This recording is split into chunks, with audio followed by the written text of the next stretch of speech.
into IT skills training to professionals across various technology domains like cloud computing, etc. And today's webinar, as I said, it would be around topic of cloud computing, including the different cloud services and deployment models. So your host for the day would be me, and along with me we have our very own senior trainer, Rohan Arora. He has expertise in the field of cloud computing for 13 years, and he has been into training industry for 7+ years. So Rohan, you can take ahead from here. Yeah, thank you, Krishna. Hey guys, what's up? Good morning, or good evening, or good afternoon, depending upon the place you're in right now. I welcome you all, and thanks for joining in. So really apologize for some delay caused because of some audio issues, because few people were facing that. We will start with the session, and the intent of the session is that we discuss about the cloud computing, its benefits, and what's the role of the cloud computing in an industrial transformation, right? So we'll start with the session, and if you have any questions in between, I can state the questions. So let me just introduce myself. My name is Rohan Arora, and I've been working in the field of AWS, DevOps, networking for the past 13 years, and 7 years is core in the training.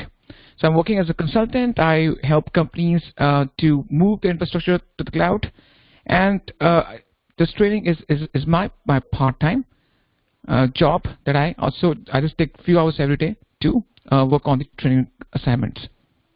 So let's understand with the cloud computing basics.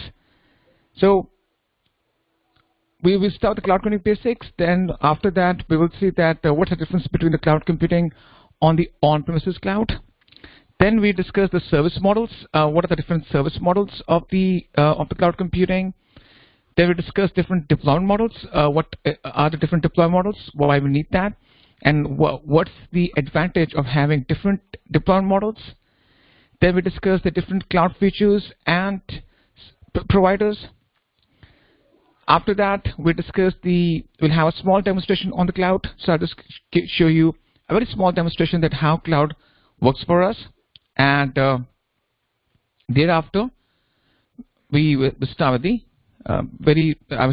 the Q&A, and I'll just take the questions from you if you have any. Cool. So we shall get started over here.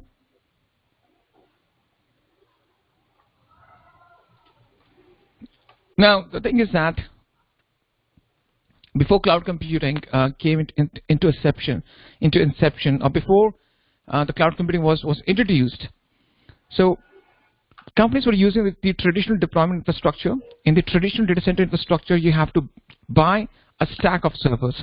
This means that you have to buy routers, switches, servers, machines, racks, cables, everything. So it was quite it used to have a lot of planning involved. You have to invest tens of thousands or even millions of dollars to get a data center being built up, and it's a planning that takes months or even years. Right? So this was a big headache for a company who were not into the IT.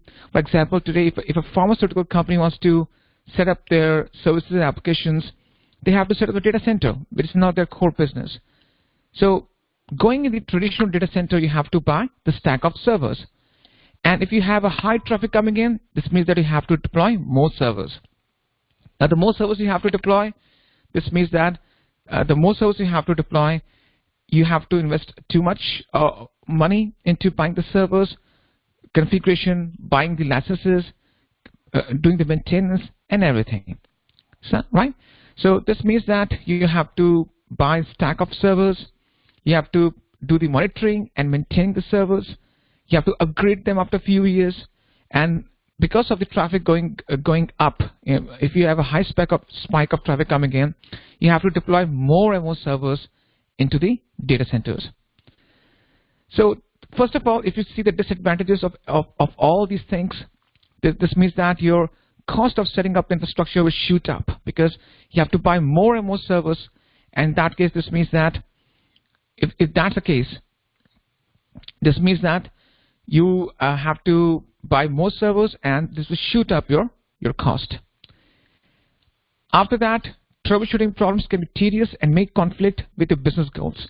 So if you have to troubleshoot some issues going on, this involves a cost. You have to hire staff. You have to hire the people who will be just working on your data centers or working in your data centers to resolve those issues.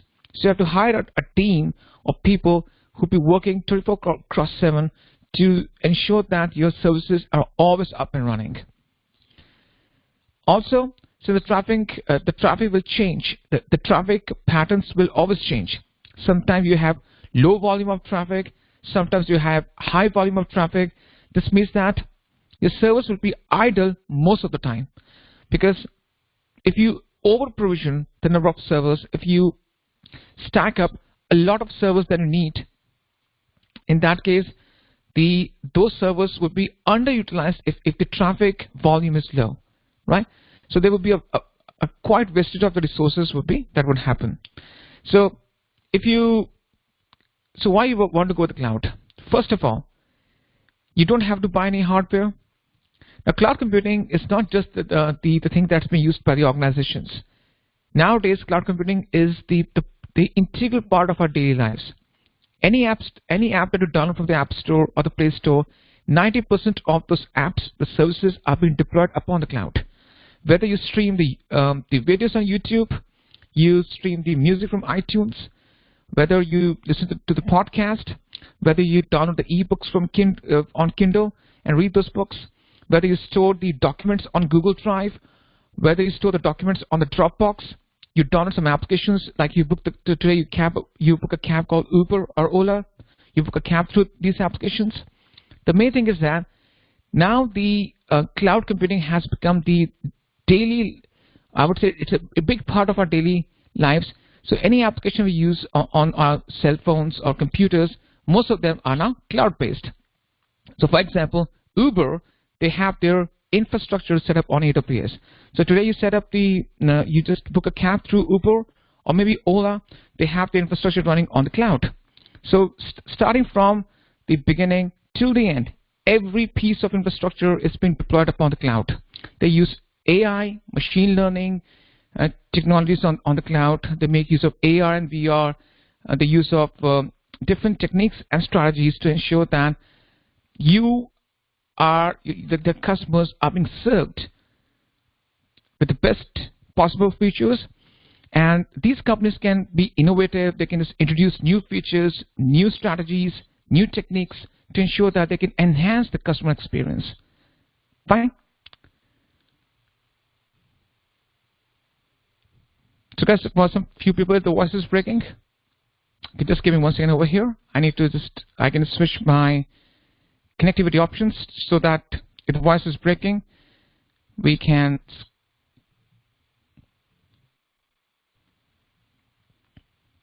Okay. Now, so guys, I've just switched my broadband connection just in case if the issue persists or the voice breaking, you guys let me know. Now, what is cloud? Cloud means that instead of deploying the resources on premises, instead of deploying the resources in your own data center, you deploy that somewhere in a remote data center that you don't own.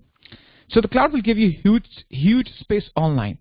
Today, if you deploy, for example, let's imagine you deploy, or I would say you store something on Google Drive or maybe Dropbox. Everything is going in the cloud because the things you're storing are not being stored on your local computer. Instead, they're being stored on a server which is being there in your cloud provider data center. So you get a huge space online, right? After that, you get the collection of servers, and the capacity that you get is unlimited. The capacity that you get is unlimited. Apart from that, you can have the orchestration of resources. You can do the automation. You can ensure that you can automate your infrastructure. Fine. So what is cloud computing? Cloud computing is storing data, applications on the remote servers, processing data, applications from the servers, accessing data or applications via the internet. So these are the three main things that define what a cloud computing is. Now let's understand the difference between the on-premises and cloud computing. On-premises means that everything is running in your own data center, and cloud computing means that you are not using the hardware in your own data center. You're using your cloud computing or cloud provider data centers. So first of all, let's see the cost. If you have the things running in the on-premises infrastructure, fine, you have to pay a heavy upfront cost. You have to pay a heavy upfront cost. There's a high maintenance cost, and you have this means that as you add on more capacity, as you add on more servers, you have to pay a higher amount. So there's no end how much you have to spend. You have to spend from tens of thousands to even millions of dollars. On the other hand, if you go with the cloud computing, it's cheaper upfront cost. You don't have to pay anything upfront, so it's pay-as-you-go model. So whenever you want to deploy anything in the cloud, this means that you have to pay based upon the consumption of the resources. You have to pay based upon the consumption of the resources, and if you don't consume those resources, the billing stops. It's like you can say it's electricity-based model. So right now the electricity is going in our homes. We pay for the total number of units consumed by all the appliances, whether it's the refrigerators, whether it's the air conditioners, whether it's the light bulbs, LED bulbs. So if they are turned on, the unit consumption will go on. If you turn them off, the unit consumption stops. It's plain and simple strategy. Same concept applies over here. If you have the servers on in the cloud computing domain, in the cloud computing platform, if you have the servers up and running, the billing continues. If you stop the servers, the billing stops. So it's strictly pay-as-you-go model. Then we have security. In the on-premises, the thing is that you have to manage your own security. You have to install the firewalls. You have to install the different hardware servers to ensure that everything is up and running. But if you talk about the security, this means that in the cloud computing, it's vendor dependence, and owners are expected to give up the control, right? So you have to ensure that your resources are secure. So if you go to cloud computing, you have to give up, or I would say you depend upon the cloud provider to ensure that your infrastructure resources are secure. Now your cloud provider will give you access to different tools and services to make your resources and data secure, right? Implementation. You have to ensure that in the case of on-premises, you have to implement from starting to end. From top to bottom, you have to, or bottom to top, you have to implement everything. However, in case of the cloud computing, you don't have to implement anything because the cloud provider has already implemented the entire stuff for you. Okay, so he has implemented entire stuff for you. For example, routers, switches, servers. I would say servers, routers, switches, and I would say he has deployed all the networking components, including firewalls, right? So everything is being implemented. So everything starting from servers, routers, switches, firewalls, softwares, licensing, everything end to end is being taken care of by the AWS or any other cloud provider. For example, if you have to buy if you want to implement some services on premises, you have to deploy a server, then you have to deploy the operating system upon it. Now, if you want to, for example, you want to install the Microsoft Windows Server 2016, right? Now you have to buy the license from the Microsoft. Then apart from that, once you buy the server, you buy the license. Now, once you run the operating system, you'll be running some services upon it, some applications. For those application services, you have to buy different licenses. So you have to provision everything end to end. But in case of any cloud provider, first of all, you don't have to provision any hardware. That's being done by your cloud service provider. Secondly, you don't have to buy any license. The licensing part has also been taken care by the cloud provider. Now, the tools that the cloud provider will give you, for example, I'm talking about the AWS, let's suppose, like security groups, access control list, to secure your infrastructure end to end. Fine. Then regarding the flexibility, first of all, if you deploy the resources on premises, you get the flexibility to have the resources deployed as per your own requirement. Now, if you go with the cloud computing, you lose the flexibility. Now, this is one disadvantage, and the only disadvantage that you get with the cloud computing. You don't get the amount of flexibility that you get in your own premises. So you can't do a lot of customizations. Okay. Now, what's a cloud service? Cloud services cover a wide range of resources that a service provider delivers to the customers via the internet. Now, these are three service models: software as a service, platform as a service, and infrastructure as a service that we can make use of. Fine. Now, what do you mean by the software as a service? Software as a service means that you get a software in the form of a service. You don't have to manage anything. Everything is being managed end to end. It is just that you have to use the software in the form of a service. So, for example, today I use Google Drive, or let's suppose you use Gmail to send your emails or receive the emails.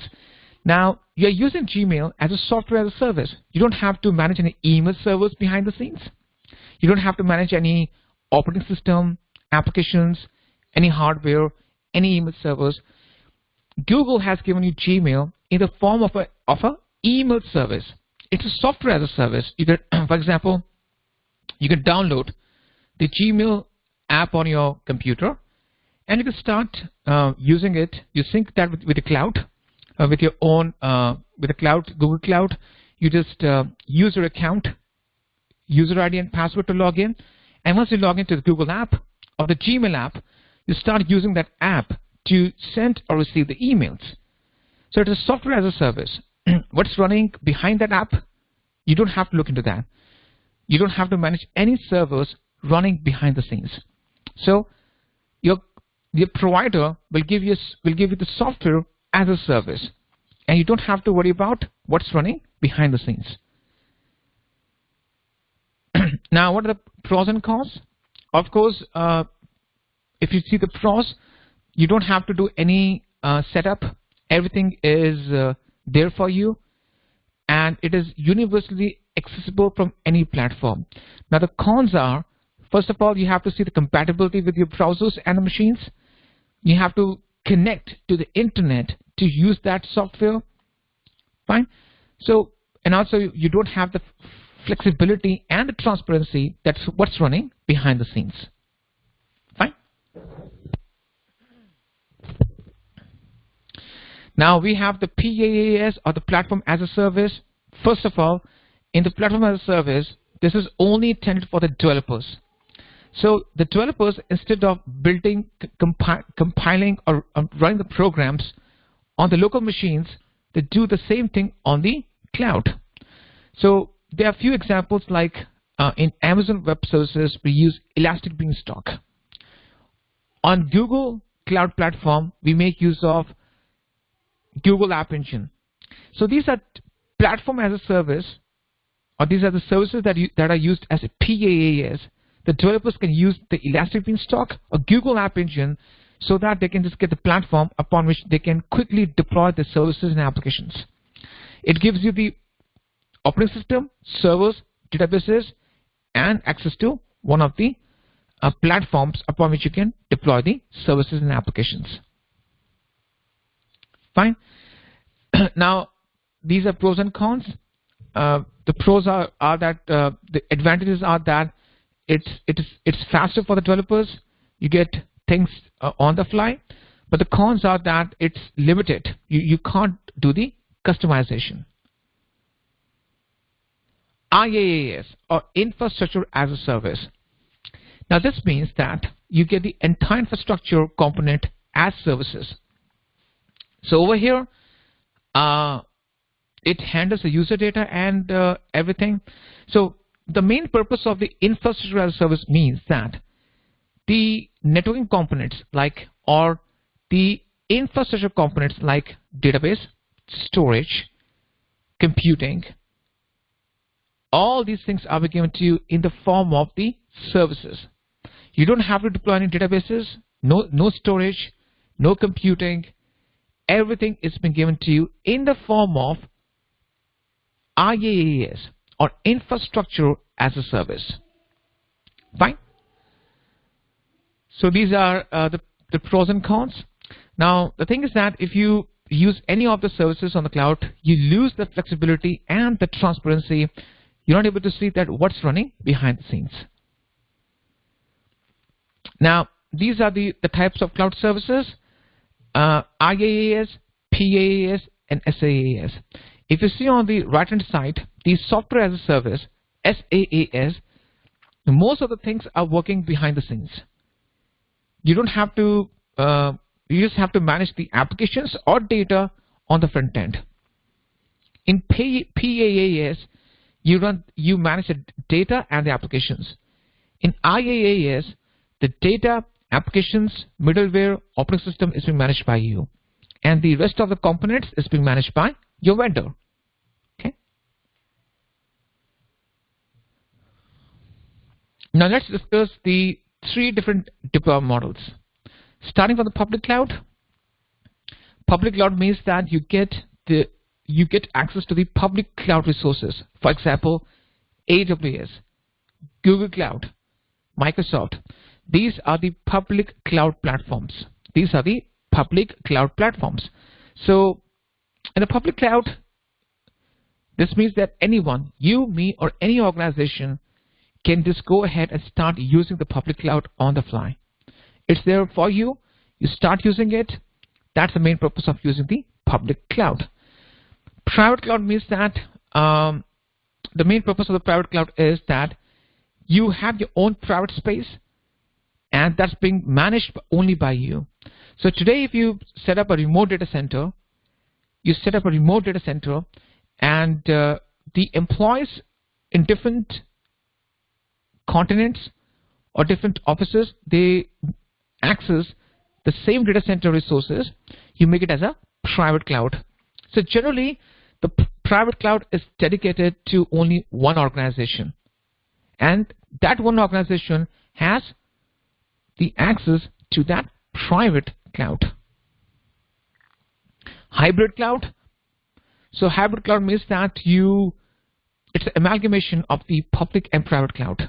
You use both the public and private clouds both at the same time. Okay, so in most of the cases you're going to be using this one because your company will be using your own data center, plus it will use the public cloud like Amazon Web Services, Microsoft, or Google Cloud Platform. Now these are multiple cloud providers in the market. The AWS is a leader out of all these cloud providers. Now about the pricing, as we've discussed before, if you talk about the pricing, every cloud provider will give you some different pricing strategies and mechanisms through which you can pay the bills to them. So it's pay-as-you-go model. Sometimes they give you some services for free of cost, so that you can use those services and just get your feet wet, get your hands dirty. Also, it's pay-as-you-go model. So this means that you just pay for the consumption of resources. No upfront cost, no termination fee, and pay-as-you-go. You can make use of some calculators that they give you, so that you can just calculate the amount of cost that you will incur at the end of the month. Security. Of course, they take care of the security. They give you access to different tools and services to ensure that you secure your resources.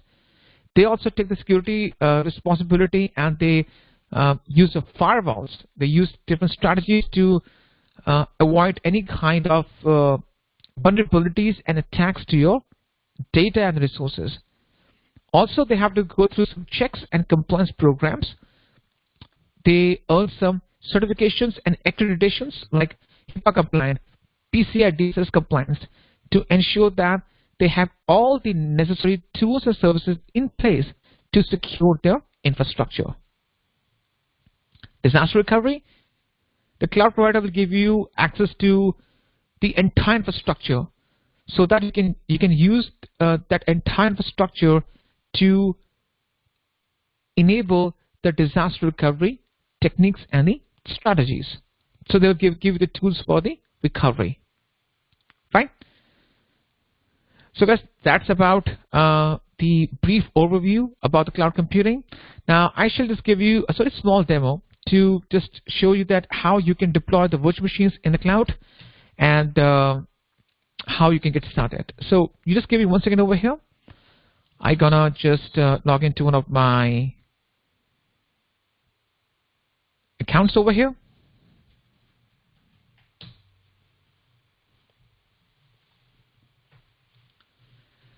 Okay, so right now I have these instances running. Fine. So I'll just quickly deploy an instance. Let me just stop these servers right now. Or let me just give me one moment over here.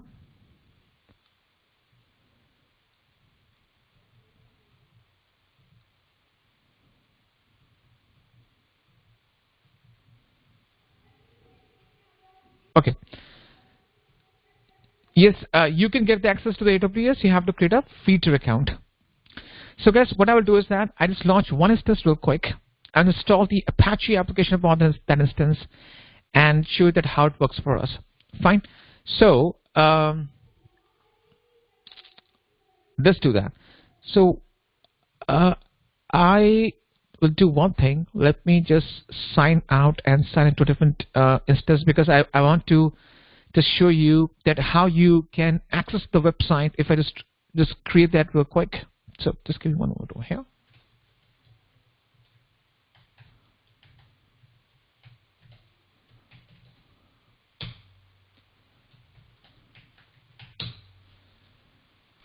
Okay, so I just launched an instance real quick.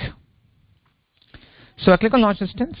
I just launch one single virtual machine. So an instance is a virtual machine that I deploy in the Amazon Web Services Cloud, right? So I choose the image. Now image will include the operating system, services, and applications. Fine. So once I do that, I just click on select. I choose my instance type, which is the underlying resource that it has, 1 vCPU and 1 gig of RAM. Then we choose different attributes. Now over here, I just run a script. I just do the bootstrapping. I just have a bash script to run upon it so that it can install the applications and services upon it, right? So the thing is, I just use that script. Just give me one moment over here. Yeah. So I just copy the script right now, and I paste the script, and this will install the Apache application upon the instance. Now I just type the text which will be displayed on the website. Just type in, this is the demo server, right? This is the demo server or demo website. Fine. This is the demo website. So I click on next add storage. I add the storage, configure security group, So I can just name a tag. I can just assign a tag to it.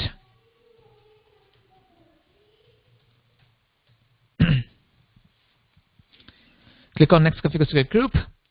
Now this is a firewall that restricts the inbound and the outbound traffic, right? It restricts the inbound and outbound traffic with respect to my instance. So I'm configuring the secure group. Click on review and launch. I choose a key pair to authenticate. Now I'm not going into the details right now because this is a very vast topic. So I just want to show you a demo. That's it. Just to give you an overview that how an instance has been launched. Fine. Now it will take some time for an instance to get launched, and we just wait. So the question is that how I create my own AMI. So to create an own AMI, you install everything upon the instance, go to actions, go to image, and click on create image. You can see over here it says create image. So if you install everything upon the instance, you go to the instance, go to image, and click on create image. From here you can create your own AMI. Once you create your own AMI, it will show up in this AMI section on the left hand side.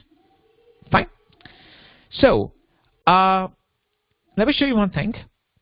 If I copy this public IP of this instance, and let me see if it works right now, and I paste that in my browser, it will take some time, I think so, because let me check.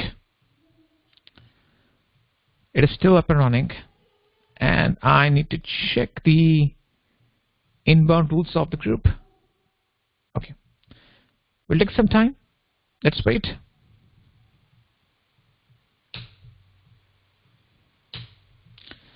I can just try some other browser.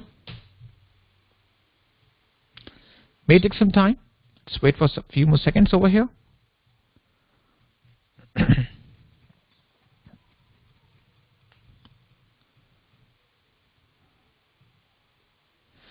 Can we use the AMI which we created image in AWS? Yes, we can use even those AMIs that we have as the default AMIs. We can use that. Here we go. So guys, you can see my website is up and running. But the problem is that I can access it using my IP address, right? So what I will do is that I will link that with my own domain. Let me show you. I go to services, and I go to Route 53. This is a DNS service. And I go to my host zones, go to my this website, and let me do one thing. Just delete this record sets. I create a record set over here, and in this record set, I will just type my domain, load awshardware.in.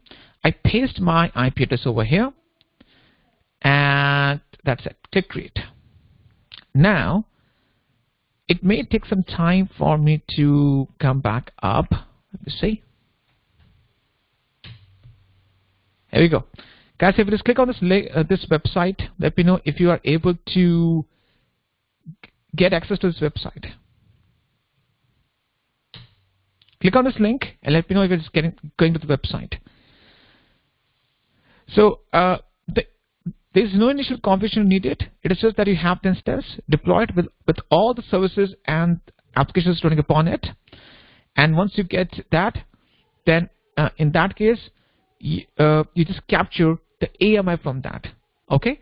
So guys, I'm just giving a small demo that I just deployed a website without deploying a server. Okay. It is so easy. I don't have to deploy any server. I don't have to install any operating system upon the server. I got access to a web server, a server upon which I've deployed a web application, and it's on the fly. It just took me 5 minutes, right? Of course, I haven't gone into the details because we don't have that much of time to go into the details. But I just want to just show you the power of cloud computing, that how easy and how flexible it is. Okay, so thanks for the confirmation. So you got the idea. What's cloud computing? Why we need it? What's the main purpose? What's the whole and sole purpose of using it?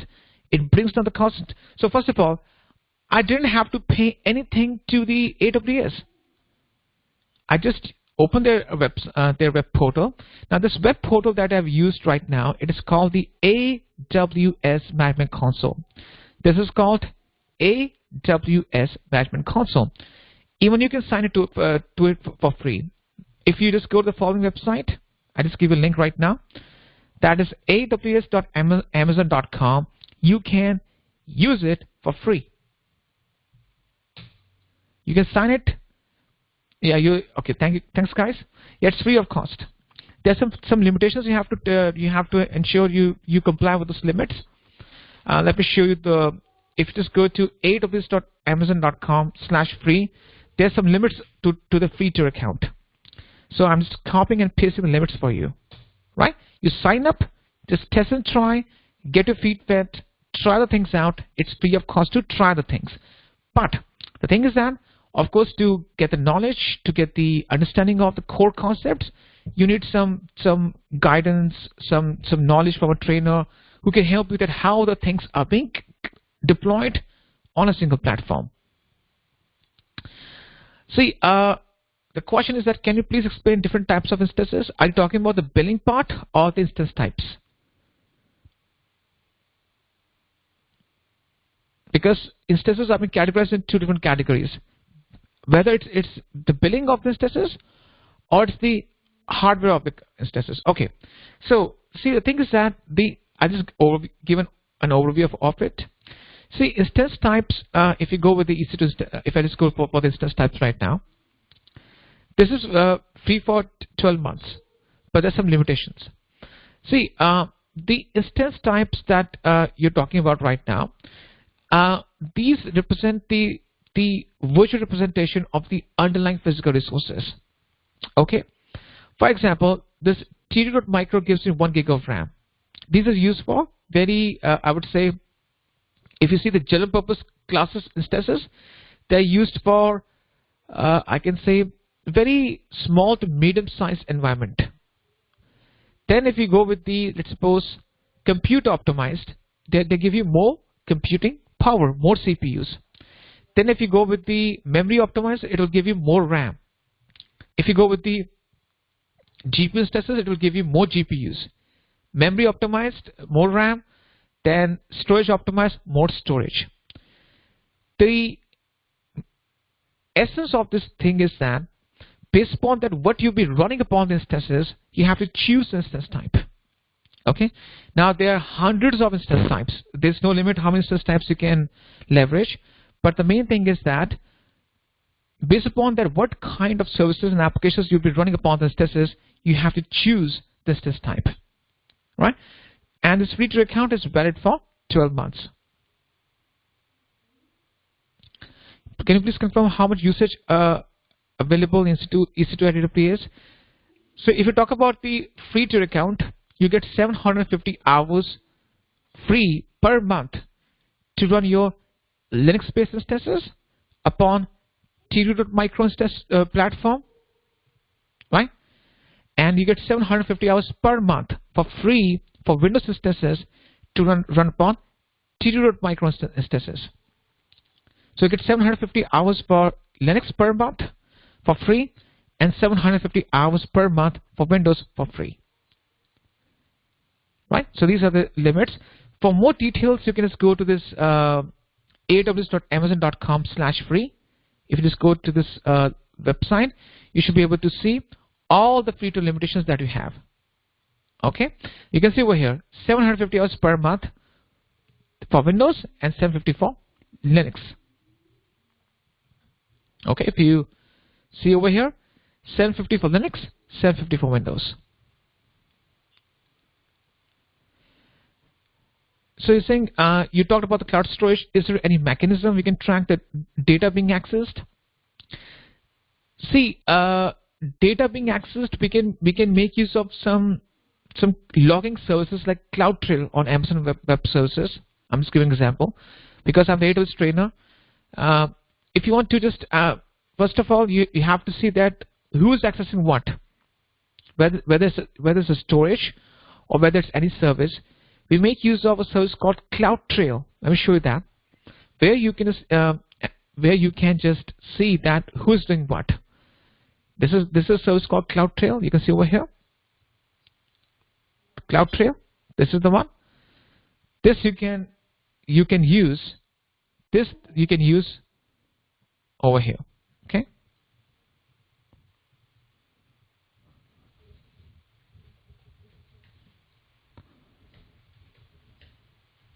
Fine. So guys, any more questions? Any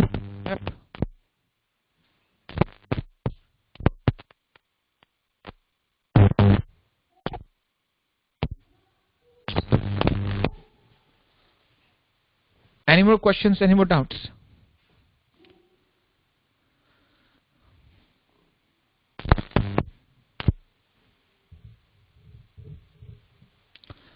Yes, we will follow the same steps in real time.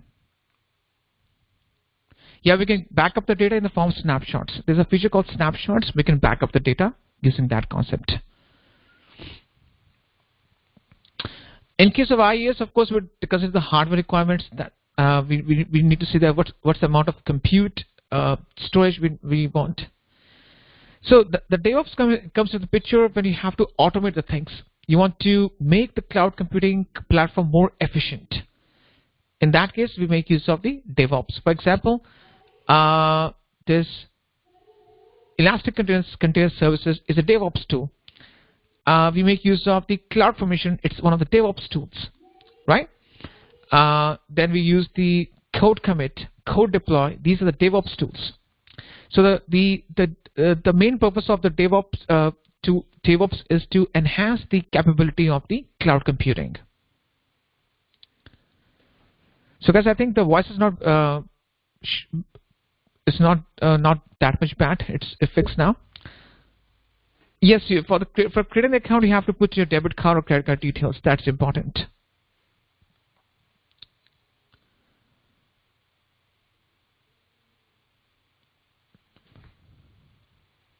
See, ultimately the data is yours. If it's the software service provider, you have the control upon the data.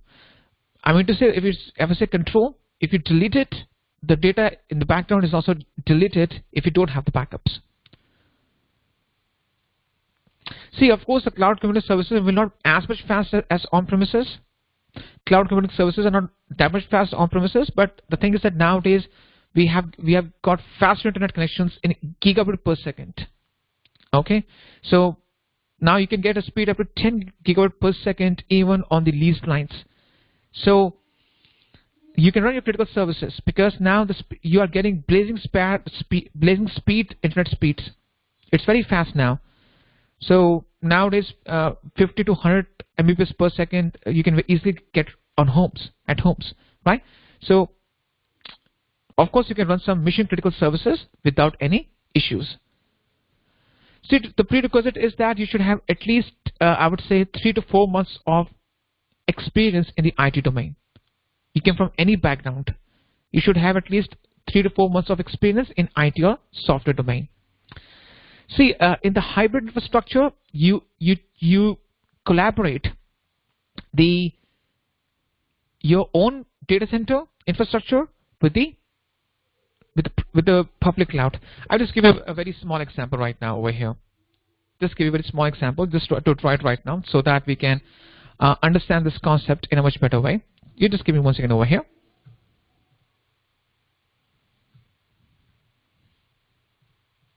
So the thing is that what I mean by this hybrid cloud, why it is needed. So I'm just giving you a very small drawing example to understand that this in a much better way. So for example, this is your data center. Yeah, this is your data center. And okay, this is not the data center. Let me just do the one thing. Hang on 1 second.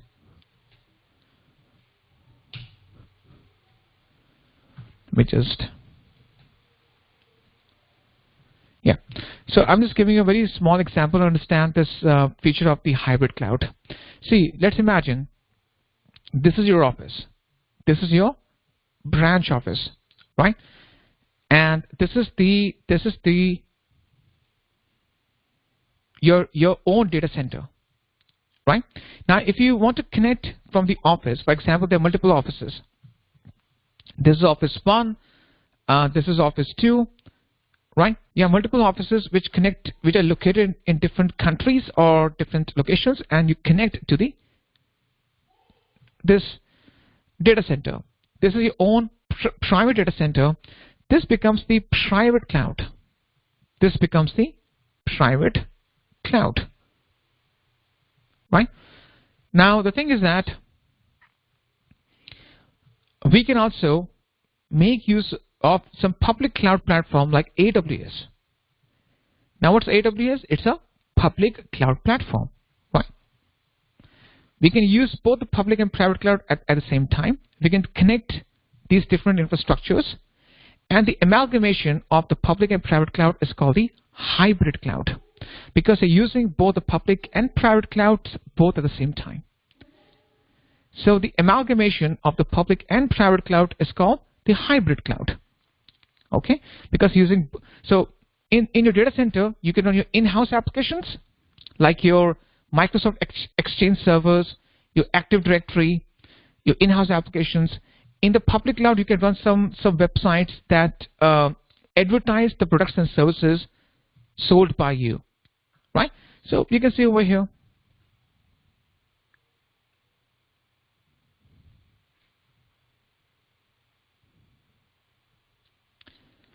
How will I know in which location of AWS cloud the application is running?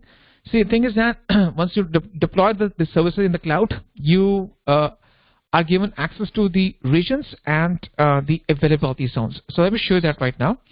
You just give me one moment. If I just go to the AWS, I can easily, let me just go back to the feature account. So you can choose the regions over here. You can see on the right hand side where my cursor is, these are different geographical locations where I can deploy my resources. So over here, I can select in which of the geographical location I want to deploy my resources into.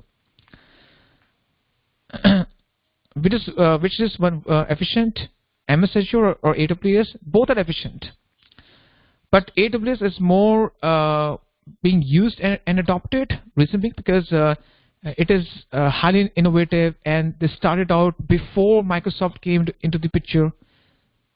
Okay, fine.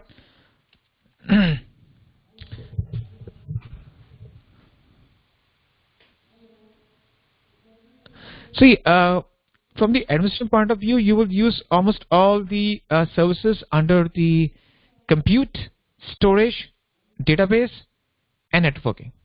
Okay, guys, I'll appreciate if you keep the questions direct and short, because a lot of questions are coming in, so I'm not able to keep up with the influx of questions. So keep it short. I would say just direct questions. We don't have any statistics of the number of companies because there's no, it's not required for us to track the number of companies who are using on-premises or public cloud. There are no security challenges because the Amazon Web Services, Microsoft, Google Cloud, they are very reputed platforms. Why? So you can easily deploy your data into that and ensure that your data is secure.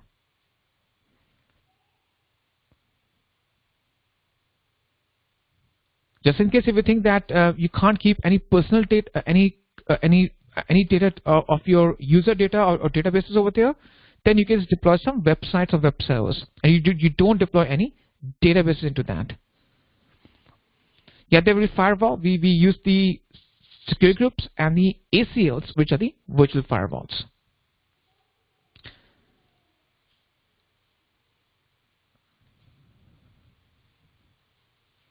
Guys, any more questions? Any more doubts? So please keep the question short and direct, because I can't read the paragraphs right now on the screen. In which case we should use a hybrid cloud. If you already have the data center running, right? So if you have a data center running, it's not an easy thing to shut down those data centers and overnight you just go to the cloud. Okay, slowly and gradually in stages you just move to the cloud platform. So in the meantime, you can just ensure that you're using both the public and private clouds both at the same time. So just in case you don't want to shut down the data center because you have already invested millions of dollars into your data center, you want to use it, you can make use of the hybrid cloud. See, networking, I can't explain it short, but I can just give an overview. These are the networking components we use over here. VPC is used for creating a virtual private cloud. CloudFront is used for the content delivery. This is a DNS service. This can help you to build and deploy APIs. This is to connect your own infrastructure to the AWS region using a lease line. So these are multiple services we can make use of under networking. Okay, so these are multiple networking components. So in PaaS regarding AWS, we make use of the Elastic Beanstalk. This one. This is a PaaS service.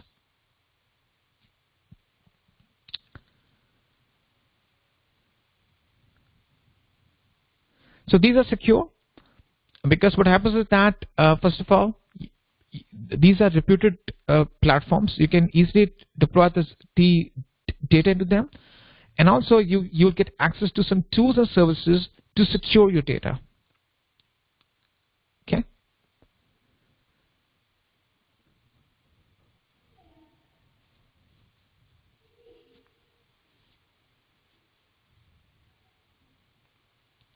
Guys, any more questions, any more doubts you have, just let me know.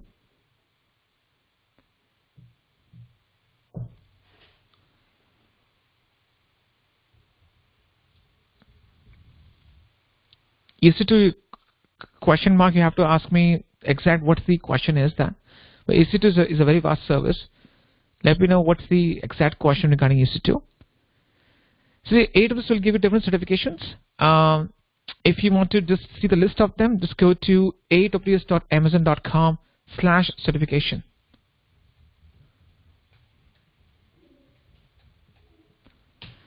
From here, you can just see a list of all the certifications you have. So with EC2, we can launch the, I'm sorry, let me send to all the attendees. So with EC2, you can launch the virtual machines in the cloud. An object-based storage is the one like we use as the S3 bucket or Glacier. The block-based storage is like EBS volumes. So the block storage volumes we use with the instances, and object-based storage like S3 or Glacier, we can access the data from anywhere on the web. Right? So the object-based storage works like Google Drive or Dropbox. Similarly, we have the S3 and Glacier, which are the object-based storage. Especially the S3 is an object-based storage. And the EBS volumes that we use in conjunction with the instances are the block-based.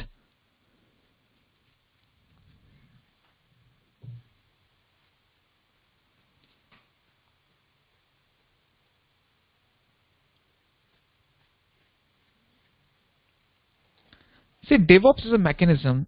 It's a concept where you have the developers and the operations team work on the same platform to make the process of the software development life cycle faster. Okay, so that's a DevOps.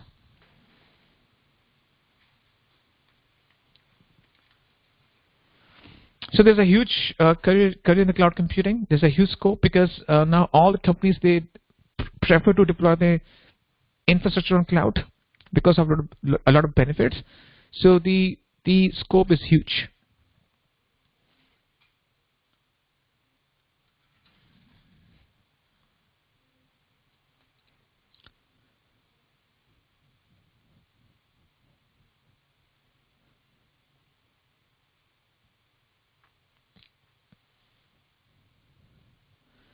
See, DevOps is as I said before, it's a basic concept. Now, if you want to automate the things on AWS, you want to make the things more efficient, then you make use of DevOps tools on AWS. Like you can make use of Docker containers. You can deploy the Docker containers upon that. You can just run some Chef. You can just run Chef upon it to enhance the automation on the AWS. See, similarities, it would be hard to tell you right now because I can tell you the differences, but not the similarities. Because see, there's only one similarity I can give you. They are both the cloud computing platforms. They're both the cloud computing platforms. They give you the same computing, storage, database infrastructure in a form of services, right? Difference is that AWS is owned by Amazon Web Services. Azure is owned by Microsoft, right? It's like you are comparing with an iPhone with the Android phone. Both are smartphones. One is produced by Apple, the other is produced by different companies like Samsung, Xiaomi, and something like that. So these are different vendors who give you access to their cloud services. Yes, we can increase the instance storage post deployment. To show you practically, I just go to the instance right now, and I go to the volumes. I can go to actions, click on modify volume, and I can just increase the size of the volume. Right from here, I can do that.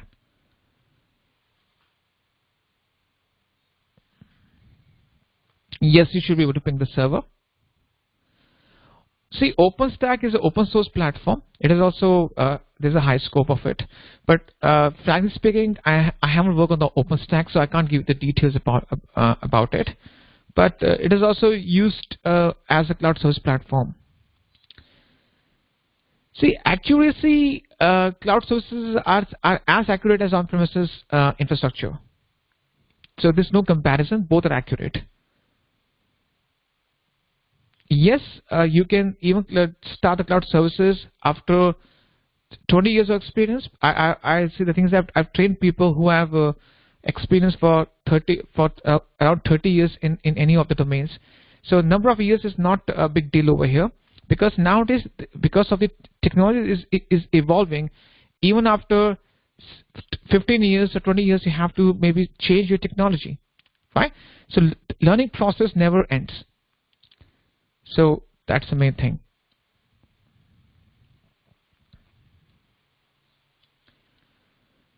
So you can start anytime. The number of experience is not a big deal over here.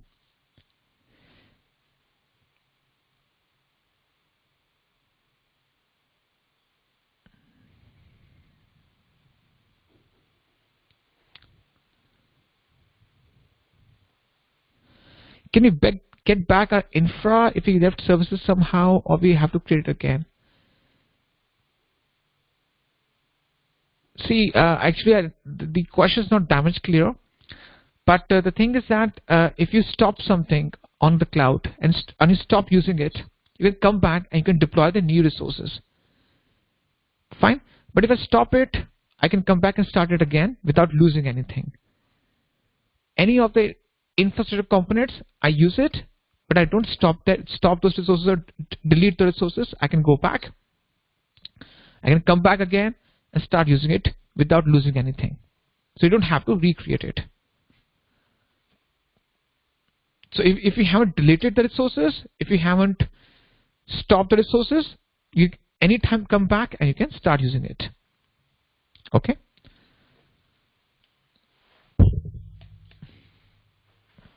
So guys, thank you so much for your time and patience. Now we shall end the session now.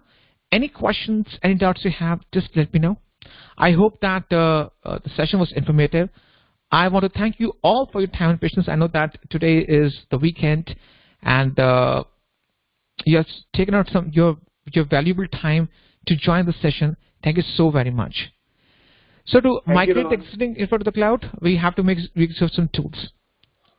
Yes, Krishna. Yeah, thank you, Rohan, and all of you for participating in this session. So shortly you will all receive a feedback survey along with the link for the video that we have just watched. Please share your insights as well as any questions that you have further. And please also let your friends know about today's session and share on your social networks the video link. And on behalf of Magna Infotech Career Services, we would like to thank Rohan and for sharing his time on the weekend. As he said, today being the public holiday, Republic Day, still we took our time out and watched this session, for giving us the information. And I hope the information that Rohan shared and the questions that you had were answered to an extent. If you are interested in to know more about the topic, do check out our portal mics.magna.in, wherein you can visit the courses and ask further queries. Rohan, if you have anything else to share, then please go ahead. Or that's it from my side. We can end the the session. session. Yeah. Yeah. Thank you, everybody. Have a good weekend. Goodbye, guys.